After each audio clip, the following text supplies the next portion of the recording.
Today, October 31st, 1787, I would like to use this letter to expose the secrets that I have kept so vehemently.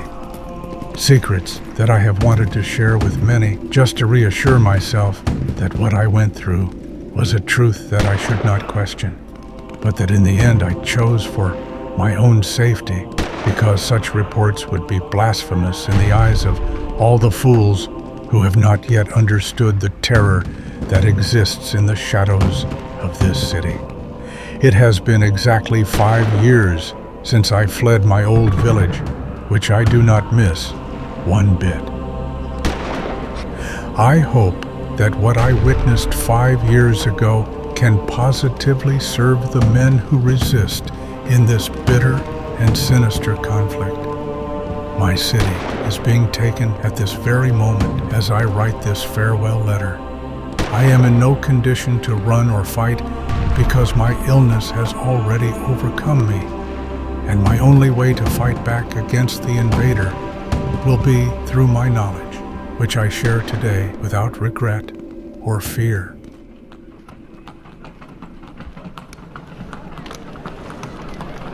In 1782, I owned a small grocery store in Brici in the Dacula Valley, a poor, isolated village far from the so-called modern world, but not so far from the more mountainous terrain. In the dark mountains of Dacula, the Vatican army was weakened time and again, failing to contain the advance and influence of the profane attacks of a feared evil, the witch.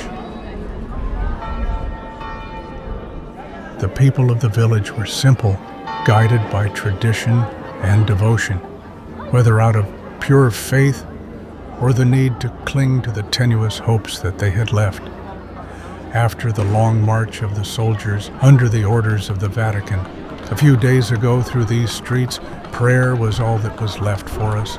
It was the comfort of these people to avoid malice and insanity, because everyone, including myself, prayed that whatever existed in the mountains would never flow into the lands of the village. But having faith alone was not very effective for such bitter people. On that cold afternoon of October 31st, there was an unusual commotion, definitely not for me, as it was actually carried by a chorus of distressed voices that echoed through the alleys. Unlike the daily and fateful rush of residents fighting for a handful of coins or drowning in the pleasures of alcohol, there was a notable distress this time. On this day, the thin cloud of dust rose more than usual, with the rustling of dozens of slippers and even feet rubbing against the brick pavement. And for all the other residents who decided not to participate in the distress of the streets, they just hid behind the curtains and snooped from their windows like ghosts haunting their own homes. Many just wanted to get away from there. The air was thick with dust and fear. Many knew the inevitable end of that village linked to the incessant advance of the spawn of evil. On the other hand, there was also denial, ignorance, and a lot of partying, for lack of a word that better defines the rude behavior of men detached from dignity. They were brutes coming from a fetid den full of problems and stupidity, who shouted, insulted, and laughed at people who wanted to turn to a new horizon free from the terror of darkness. It was a common and vulgar escapism in places like that, very devoid of wealth. I remember wondering if this comfort with human bestiality was also a likely cruel trick of the witch. Some men took personal pleasure in wasting gold on women, others in engaging in bloody conflicts involving the strength of their masculinity. All of them seemed to be guided by something or a force that had nothing to do with the natural world. But the ones that repulsed and frightened me the most were the men who committed all sorts of atrocities in the name of a faith that was far, far from what any church would preach. With this specific group of men, everything was a justification to purify something. I just watched everything sitting in my shop, almost never noticed. And when it suited me, I would take the tobacco I had left from my stocks. Tobacco that it was my duty to sell to make ends meet. But I didn't care anymore, after all. No one was wasting a precious minute of their futile attempt at salvation on a lonely, sick, and decadent old man, as decadent as the gold that would soon become. Another question was running through my mind. What would be more frightening, the chaos of people devoid of common sense, or my complete apathy? I believe that this could also be part of her delicate and putrid touch. But that began to change drastically as soon as I spotted a young lady dressed in long, disconcerting rags, hugging a voluptuous bundle in torn sheets. She approached me with a wry smile, but a look of notable exhaustion. She leaned close to my face and made a discreet request. Sir, could you keep an eye on her? Please, it's just for a moment.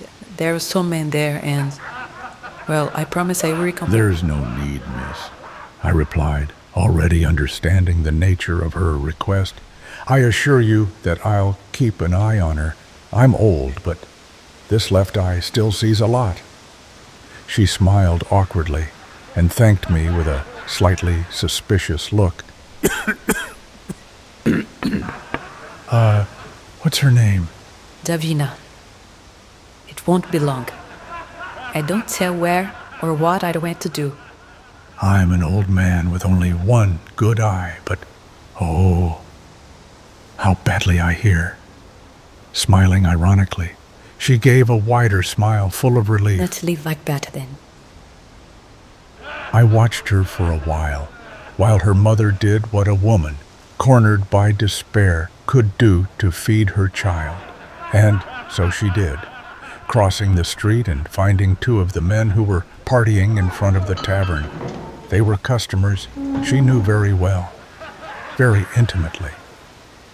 There was a brief conversation that I could not understand, and she followed them down an alley.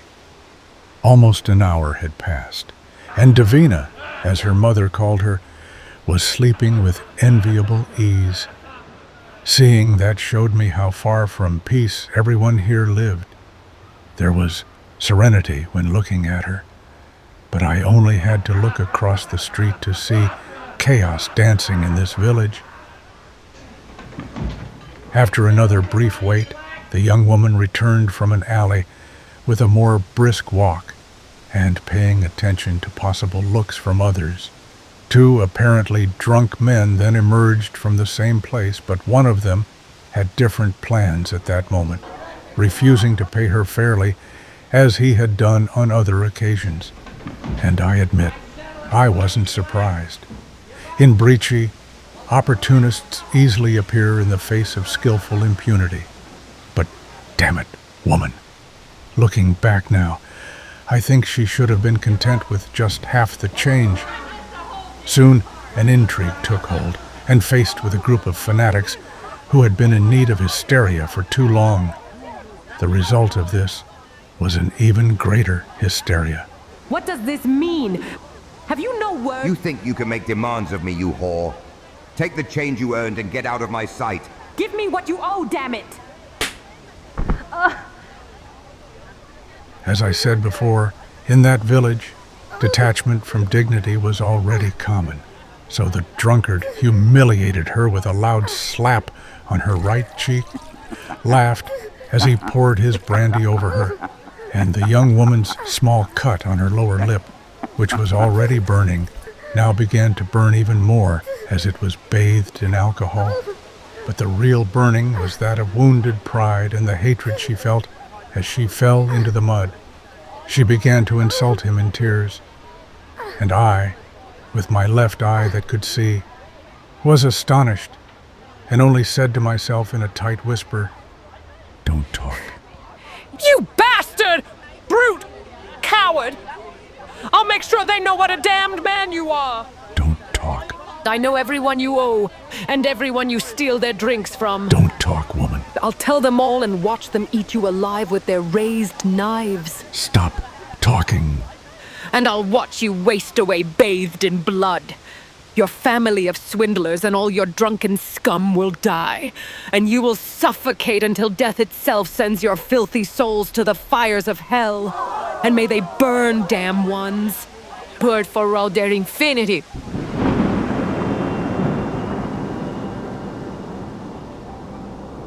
Absolute silence. I just closed my eyes, just accepted what would follow, shaking my head. That moment was like a sharp sound of chalk on a blackboard. Every muscle in me stiffened in agony. That woman did not know the insanity of these people. In a village bustling with the rustling of dozens of slippers and even feet completely rubbing against the brick pavement, having such a sudden silence was an obvious sign of an announced tragedy. The young woman looked around as the silence struck her in the heart. She saw the image of her ultimate end. The looks with expressions of hate and terror were turned towards her. She realized too late the consequences of such words uttered, and it was too late to justify herself. She only directed her gaze in my direction, looking for her daughter and for comfort from me. But I cowardly averted mine downwards. I could not get involved in that circumstance. She cried in silence, and I fell silent in shame. The same man accused of such sins took the opportunity to defend himself with imposing and forced theatricality, like a bad actor who shouted more than he imposed truth in his speeches. I knew it! I suspected her terrible trickery. She seduced me using the pleasures of the flesh, manipulated me, and then told outrageous lies. And as if that weren't enough, she tried to curse me and my family. You were all witnesses. Only a being who walks in lands where the devil himself treads would be capable of such malice. But I am a devotee, and as a devotee, blessed with the love of the Lord and the protection of the Holy Church. Her filthy attempts were ineffective. Witch! It is a witch! This woman needs to be purified. But only divine fire will purify evil. We need to take her before the strength of the devil himself awakens within her. Yes, God pointed us to it. And through it we will eradicate the darkness. Like an out-of-tune choir, at first contained but growing as the voices affected by terror that overlapped, the fanatics began to shout in unison the name of sin. Witch, witch, witch. There lies the source of the evil that imprisoned them in fear. Vile, distorted, and chaotic, they went about imposing, as if in an almost synchronized march, their so-called purification. And once again, it was in one of their fellow women devoid of hope, like them. The girl struggled in vain as she tried to free herself from the men trying to grab her arms. She cried in agony and screamed for Davina, her little one, while now carried by the wrists and heels. In Breachy, the despair of some fed the faith of others, where they cannibalized each other for a practice that distorted human virtue in exchange for another possible day of salvation. At least, that is what they believed. After hearing the mother's cry for her daughter, I hid the girl I had placed in my hammock, covering her with clean sheets, because I did not allow myself to be stimulated by my imagination in case they discovered who this child belonged to. with their silhouettes already distorted by the distance and the dust from their march to the pyre of fire. I tried to soften the cry of my own conscience, and with my lungs barely effective due to age, I begged them. This young woman is not what you think. Listen to reason, at least once, for God's sake. Recognize the madness of this act.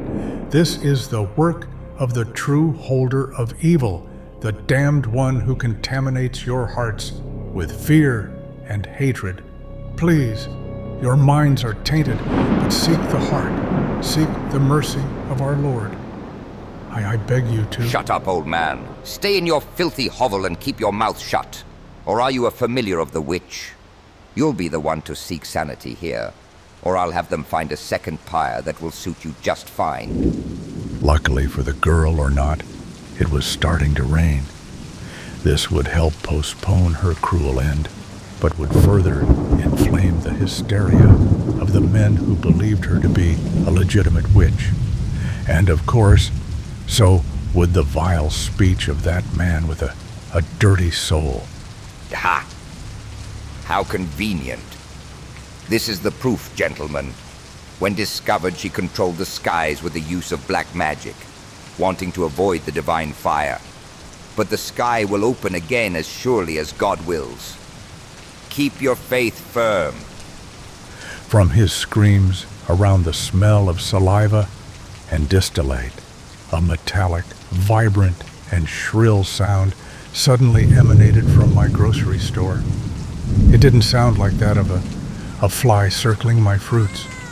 No, it was different, more like that of an out-of-tune violin note, familiar to me and irritating to pigs, like the man who had just threatened me, enough to make him question it and incite even more chaos out of pure sadism. What was that sound, old man? He asked, walking towards me, drinking another shot of his drink, wiping the drop that was running down his chin. He's just my grandson. He arrived at dawn today in Breachy. You have no family and no one of your own blood. I know you are an old man alone. He's in my care, sir. Please, just leave us. At whose request? Did you steal it, didn't you? What do you intend to do with it? Are you a pervert? He was abandoned, and I just decided to give shelter to this child. And this time, I was the one who said too much. So it's a girl? As far as I know, no one here has a girl that small. This child wouldn't be that filthy young woman's, would it? No, sir. I found her abandoned. I just, wanted to help. Now, please. This is yet another dirty lie of yours. And I think I hit a sore spot here. You're even sweating. She's that woman's child, isn't she? No, sir. A girl who's the child of a witch. And the child of a witch is the fruit of the devil. Now get out of my way. Get out! Go away. I won't let you get close. Another blow sounded on that street. But there were no more witnesses to hear it. There was no one who could help me or the child. Everyone nearby was hiding like rats in their houses, or others seemed too busy with actions of sadistic importance.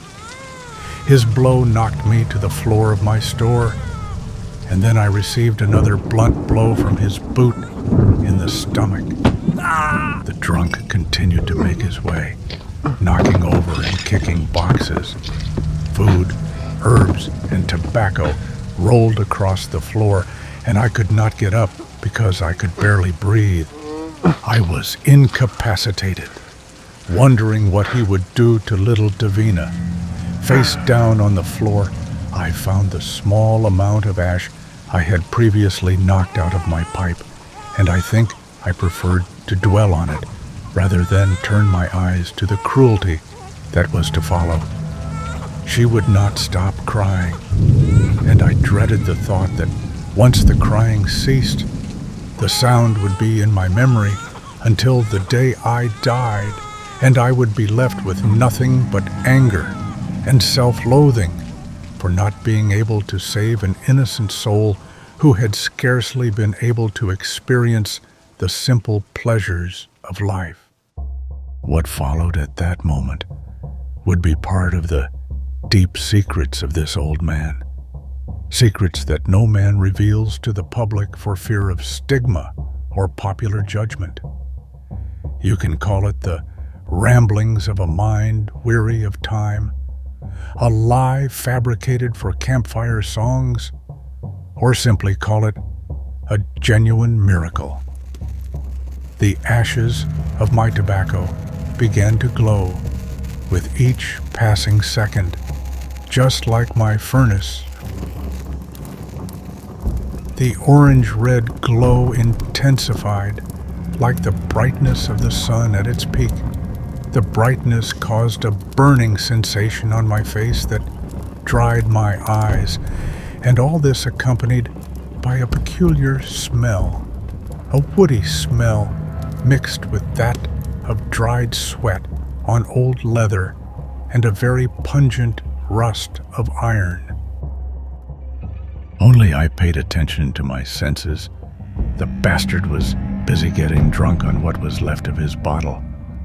I don't know if it was courage or curiosity, but when I was laid on the floor, I turned around following my sense of smell, and as a result, I saw him break the bottle and turn it into a sharp weapon.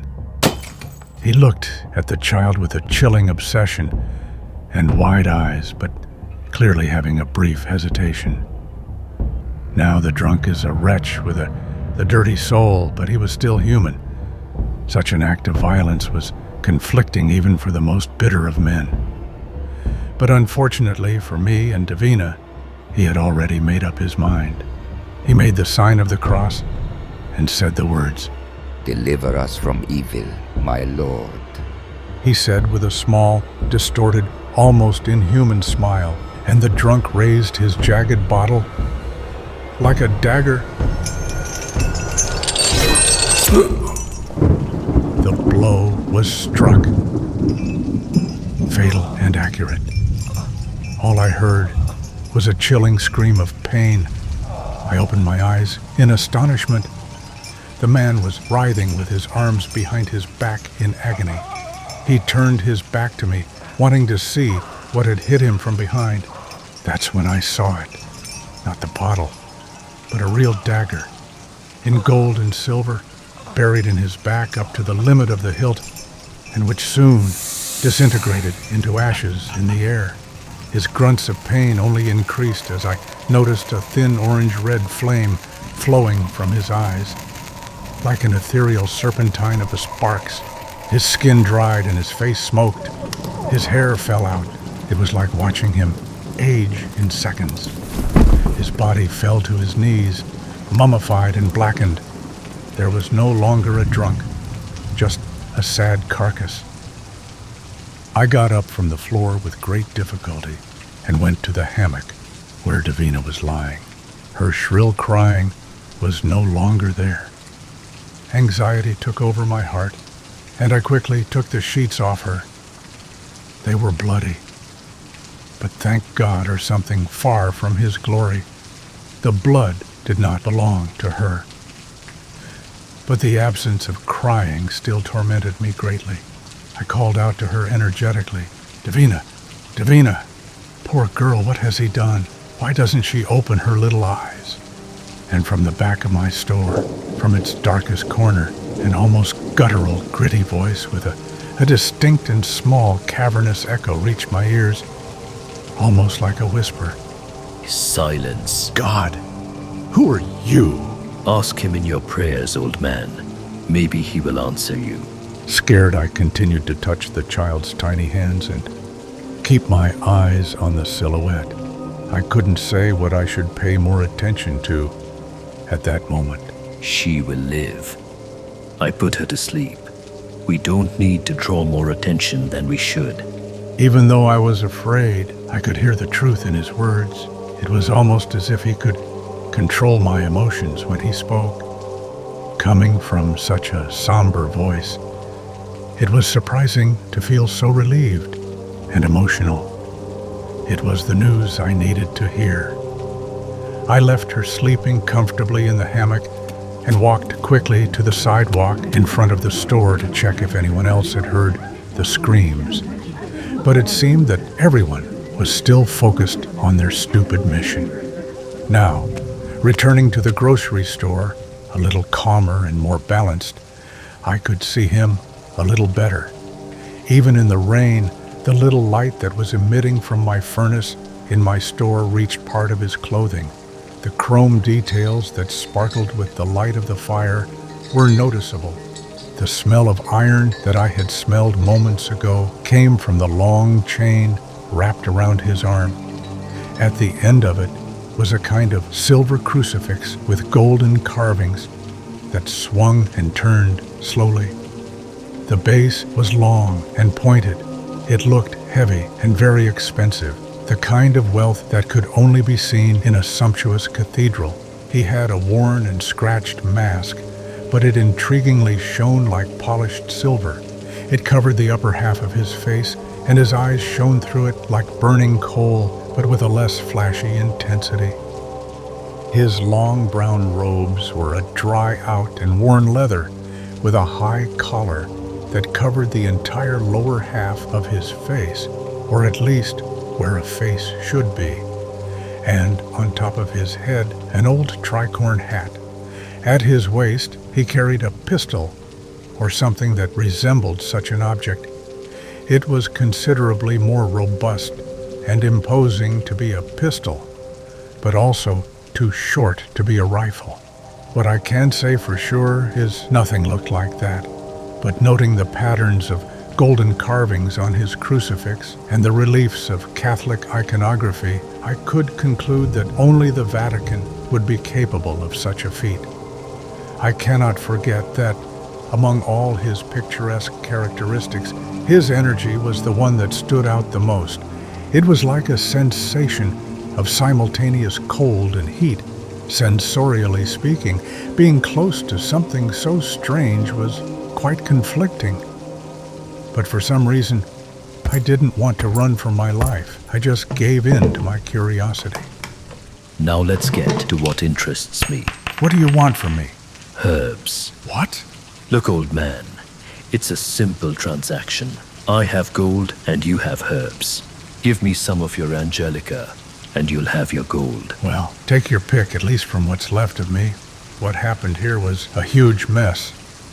The strange, somber man began to remove the Angelica plant from its stalks, one by one, and put it in a strange, opaque glass sphere, which contained a transparent, viscous liquid like oil, and then hung it around his waist, continuing to do the same for 4 other spheres, suspended from his leather belt. Great. Now let's get to the information. What do you want to know? I heard that soldiers under orders from the Vatican passed through here 7 days ago and isolated this village. Where did they go? That's it? Aren't you going to take me away? Kill me or curse me? I'm not what you think I am. Soldiers. Where did they go? I could give you that information, but not for free. You misunderstood. I won't bargain for information. I asked, and you will speak, nothing more. I need you to do something. Either you're an old fool or you've already given up on life. Fine. Tell me your price.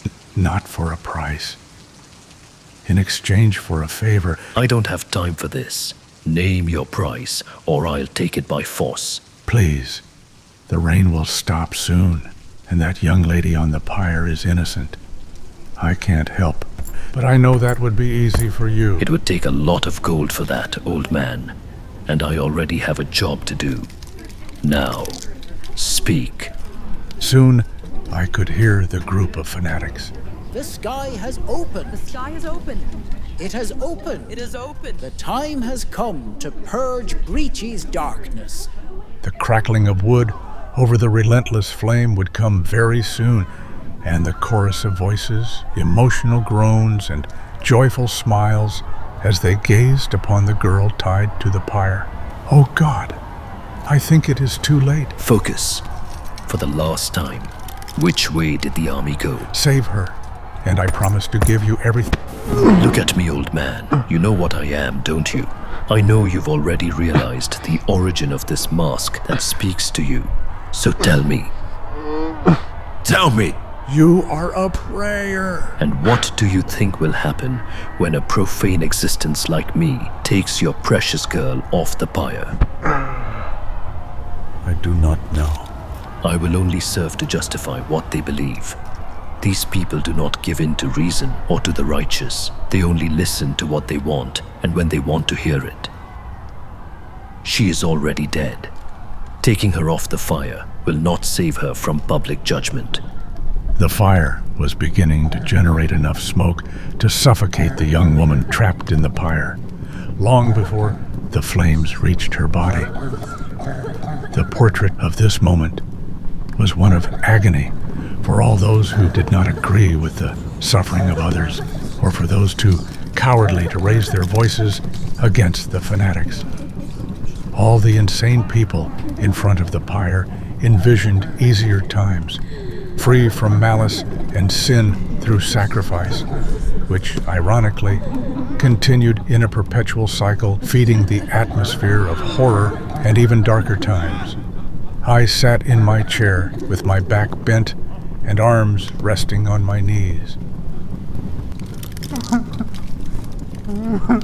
I know what you're thinking now. There's no point in blaming me. Look at them. She would always be the witch in their empty eyes. She would always be the outcast, the bargaining chip for the end of sin. One day, they would push her to the limit of her lucidity, and she would resort to any means that could save her from these insane dogs. And that includes giving in to the practice of black magic. And so the cycle repeats itself. Another maiden having her soul corrupted by hatred, and another witch is born. Great for me. What can I say? That definitely guarantees me another day or two of work, or my death. And how could you foresee all this? Because I've seen this happen too many times. And what could we do? What can I do? For the young lady, nothing. But for the child, perhaps there is something that can be done. I have already spared her and you for having seen me, and I will perhaps spare one more that I shouldn't care about. What will you do? This place reeks of curse. The witch's influence, even from afar, can contaminate the hearts of men. So all this barbarity is her fruit? Because that would explain a lot. Not exactly. Children cannot suffer such influence. The witch can only corrupt those who cultivate evil. And speaking of cultivating evil, this village has long been taken over by what she whispers. What do you mean? Look at the skies. That is not a simple rain cloud. The witch has been watching this place for a long time.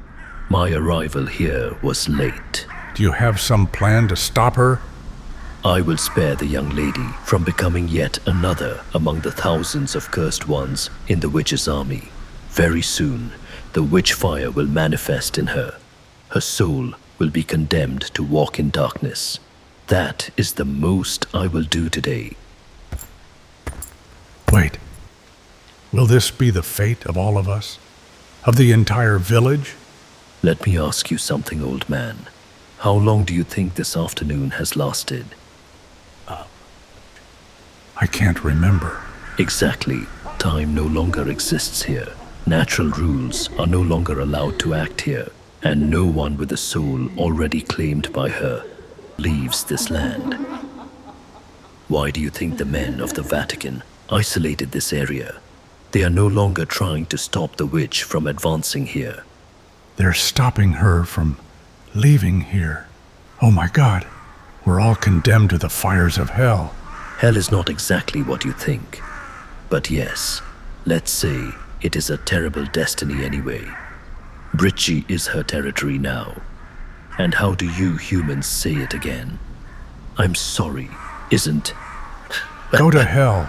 I'm already in it, old man. on the threshold between the dimensions of matter and death, and all the rest of this village, when they perish, will be subjugated by me. Then you'll have to kill me. I don't think I'm ready, nor is she. No. In fact, you are not. What did you mean?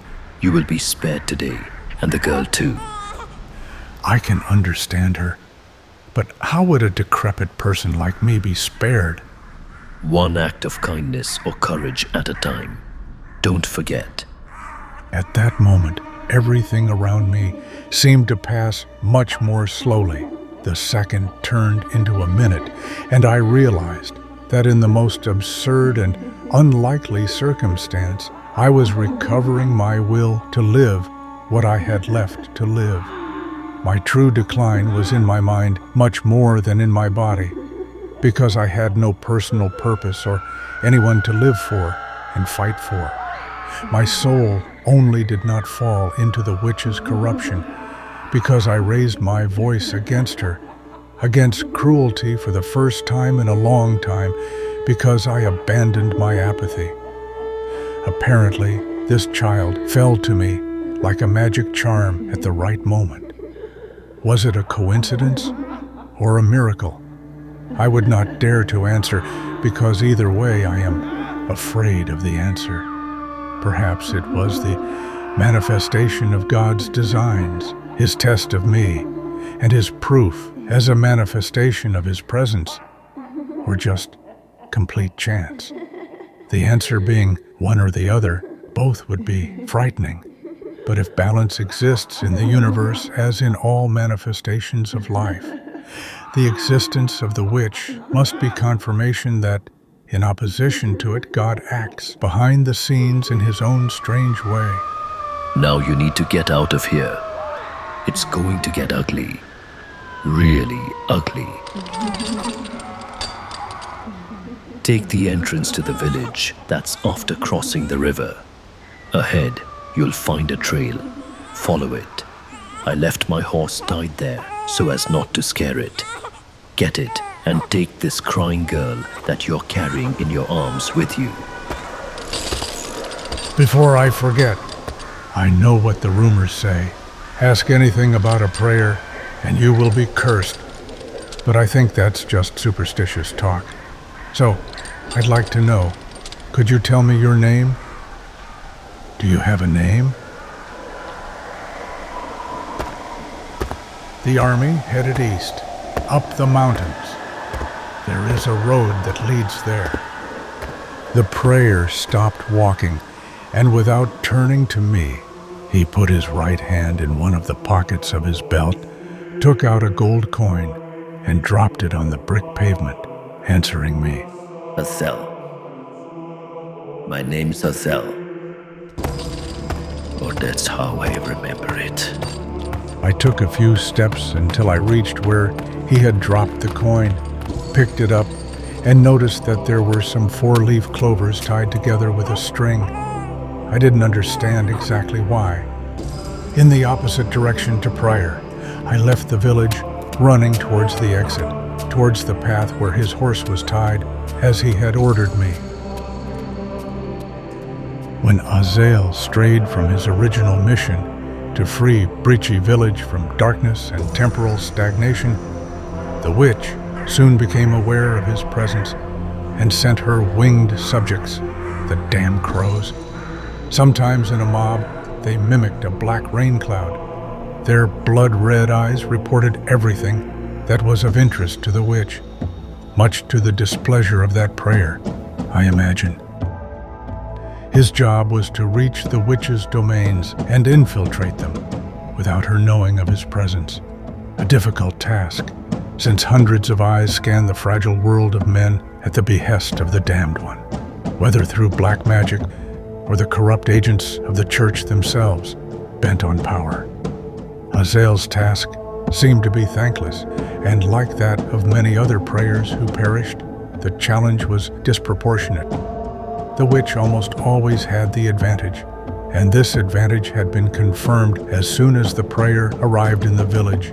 His sense of smell and natural perception of the arcane already telling him that his scouting mission was already compromised, since the entire village was already taken over by the influence of black magic.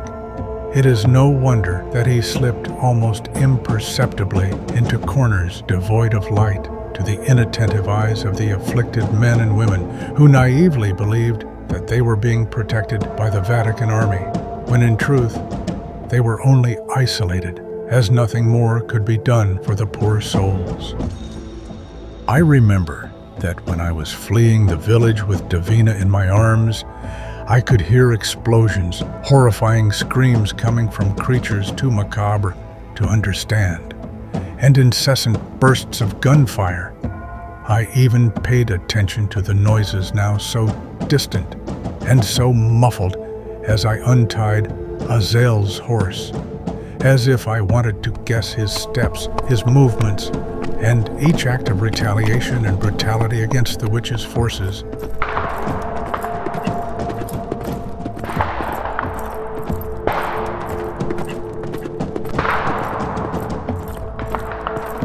I was probably the only one to see him, identify him, and know him with any importance and appreciation. Probably the only one in his entire career as a prayer. I believe I was the only one who offered him a humble idea of what it would be like to have a friend, or perhaps remind him of something he had had in a past life. Such memories would be kept secret, because for the cowardly and superstitious, or men of little faith, the report of an old man who spoke to a prayer would be a real stigma. Even though he was already far away from me, I wished him luck. Although the concept of luck as a force or blessing probably doesn't go hand in hand with such creatures.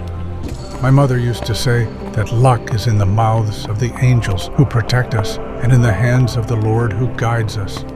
But I wished him luck anyway, as a sign of my good faith, faith in a sinner with a complicated existence.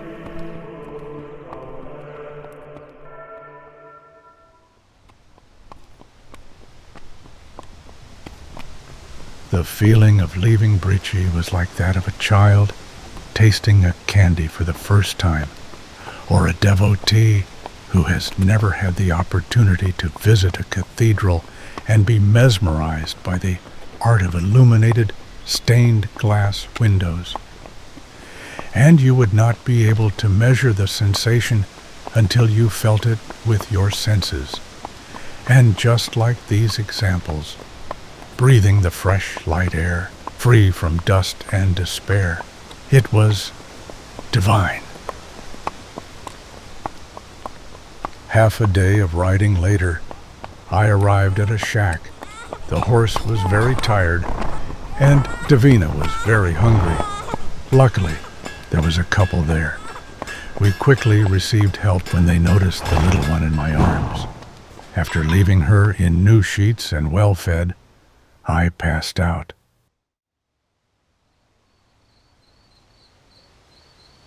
I woke up after a few hours, and through the window of the room where I rested my exhausted body, I realized that dawn had swallowed the sky. I started laughing out loud. The owner of the shack noticed and came to me to confirm whether this old man was still alive. She soon asked me with a smile of relief, "Are you okay? I had no idea if you would wake up again, or if I would have to bury you." I nodded to her, smiling. Soon she came over to me and sat down next to me, checking my temperature. I did get a chance to ask your name. What's your name? Casimir, I answered, looking at the ceiling, remembering what we had been through. And could I have known the reason for your laughter earlier? I looked at her, smiled a second time, took a deep breath, and answered, "Time is passing." He unstuck. I don't think she ever understood my answer. After 3 days, Davina was left in the care of the young couple. The woman was helpful and kind. She provided me with bread, some bandages, a canteen of water, and even a change of clothes from her husband. Clearly, she was the one who gave the orders around there. The husband spent the day hunting and taking care of his 2 horses. He was quiet and reserved, but he willingly accepted a protege. They had a very peaceful life. They were simple and definitely far from the eyes and ears of civilization. For Davina, so be it. 2 more days of traveling on horseback, now with only the clothes on my body and my canteen, which I reserved the rest of the water for my horse.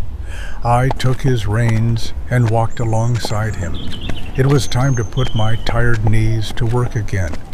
The air was clean, the commerce was virtuous, more extensive, and at least this time, a place that had a blessed real gate, tall and made of iron, with thick bars and a distinct seal welded to its construction, with dignified guards offering some security to the civilians and to this old man. Everything was almost like in the stories made for children to sleep. There was even a castle here. Its towers at the back of the city were like in the paintings I had once seen of this place. Next to it there was also a remarkable waterfall, from which many merchants carried water. Seeing one up close was like a blessing from the Lord. All my tiredness seemed to disappear just by being close to something so majestic.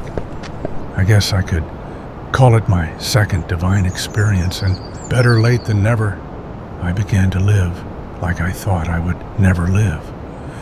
I filled my canteen to the top, quenched my horse's thirst, sat on a rock to the sound of the falling water, and contemplated it.